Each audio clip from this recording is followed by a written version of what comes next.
Hello everyone, my name is RetroDen and welcome to our first fresh review of a game I've started this year. And as you know, this year I'm trying to tackle more RPGs and talk about them here on the channel, not only for the purpose of recording videos, but also for my personal gaming journey in playing and understanding and knowing more about all kinds of games and RPGs in specific this year, because it was a genre I wanted and have been wanting to tackle more each year but haven't been successful in doing so. I played some RPGs last year, I don't remember which ones off the top of my head, I would have to check, but this year I'm trying to play more, and I'm here to talk about one of the RPGs I started, which I had never actually given a lot of effort or put a lot of effort into, and that RPG is none other than The Outer Worlds. Now, let me preface this video by saying that I'm doing this unscripted, because over the past year I've recorded a lot of these videos, both scripted and unscripted, and I realized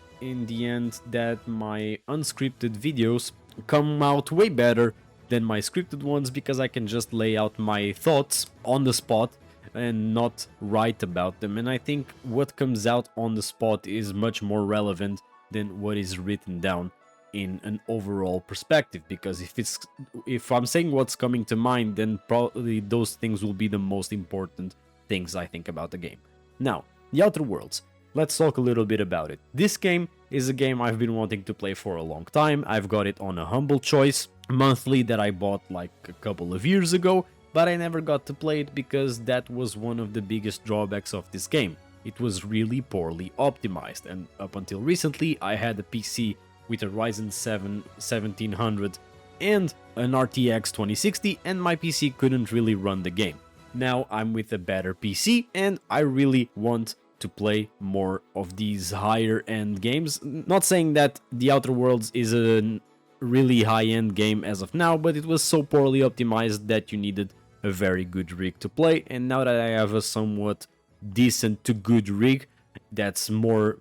current gen, I can actually play this game. And so that's exactly what I did, and to my surprise this is what seems to be like a very short game, at least from what I saw on How Long to Beat, and currently I've only beaten the first part of the game up until you get your ship fully back and get your first crew assembled, and that's what I'm going to talk about, or the point of the game I'm going to talk about up until in this video. So you start off in this planet and you're journeying to the civilization or the colony of Edgewater in order to get a battery for your ship, and then you get put into the intrigue of the outcasts from the colony and the people who live in the colony, the workers that work for this big corporation, which seems to be like an overarching plot for the entirety of this game. And I think that in terms of the story, it was really well encapsulated, and they managed to put everything into this small space, because you start in what is like a small space for the kind of worlds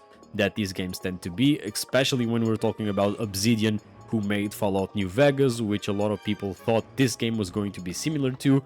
This was a very small zone to start off the game with, but I think they condensed a lot of the central aspects of the game in this area, which made it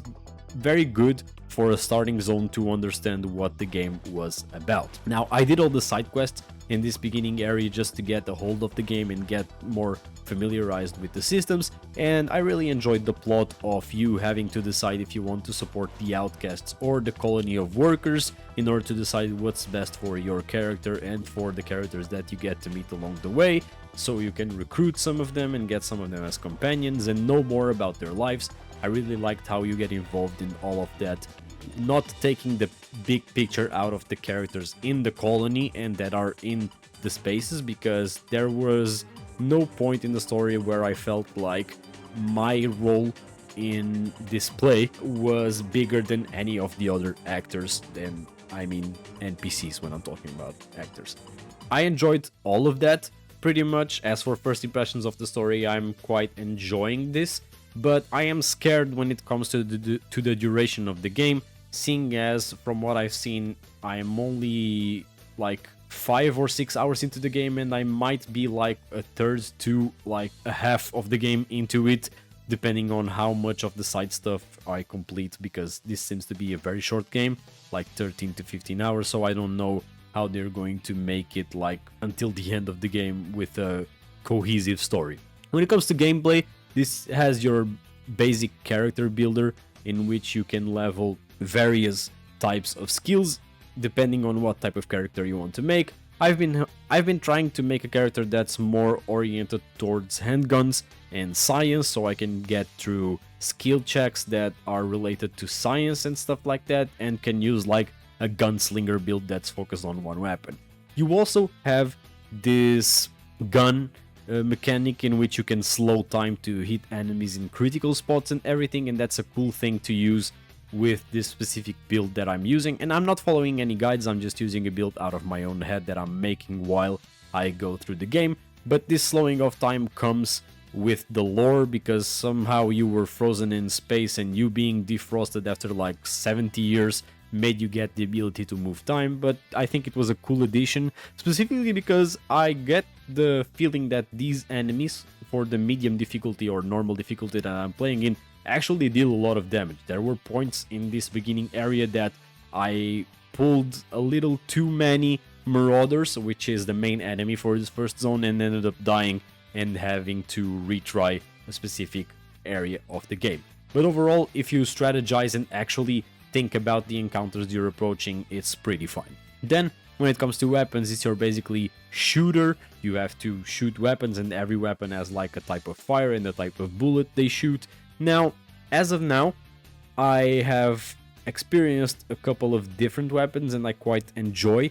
them. There is nothing special, no quirky weapons that make this a standout RPG when it comes to the FPS part of the gameplay, and I've heard that being a big complaint for the game moving forward, but I'm not really adverse to games that takes the simple route. So if the game decided to make the guns less diverse, so the story was more important than the focus of the entire gameplay, and you could just make your gameplay different by the build you decide to choose, I think I'm still going to enjoy it. But for the gameplay, I think overall, as I said, I have really enjoyed what I did until now. And now I've talked about the gameplay, I've talked about the story, I think I'll just give you an overall first impression of the game. I really liked what they did here, and I think I am coming from a perspective that a lot of people wish they could, which is unfortunately not having played Fallout New Vegas, so that I don't have that comparison point,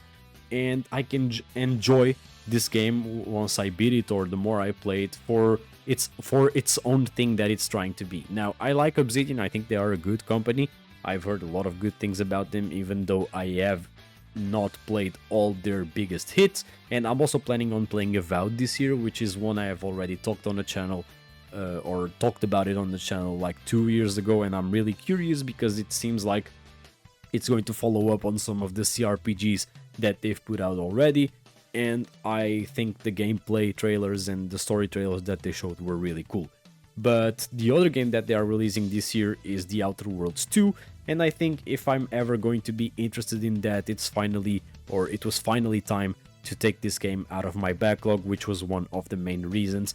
for me playing it for the first time. And I think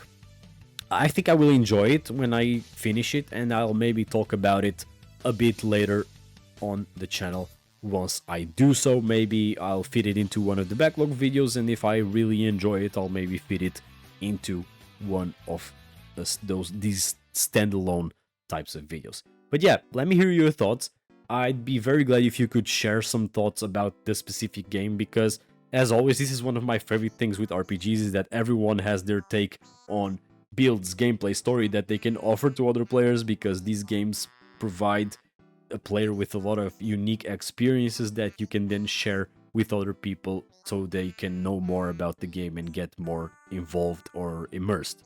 But yeah, make sure you subscribe so you don't miss any of the other RPGs we are going to cover this year. Make sure you like the video, it only takes a few seconds, and comment down below. As I said, I really appreciate your comments. Other than that, this has been the Retro Den, and I'm out.